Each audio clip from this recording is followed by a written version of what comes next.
How to add bounce animation in Wix Studio. So the bounce animation, you can actually apply it on the image, text, as well as button. So for this case, let's choose text. Now, once you have selected the text, click onto this open inspector icon.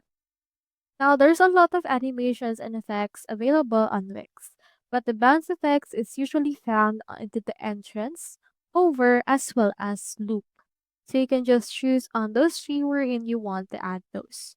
For example, for my case, I'll choose entrance and click on add. From in there, you can see the bounce. So click on it and it should be able to apply that particular animation into your text. And that is a preview of how that will look like.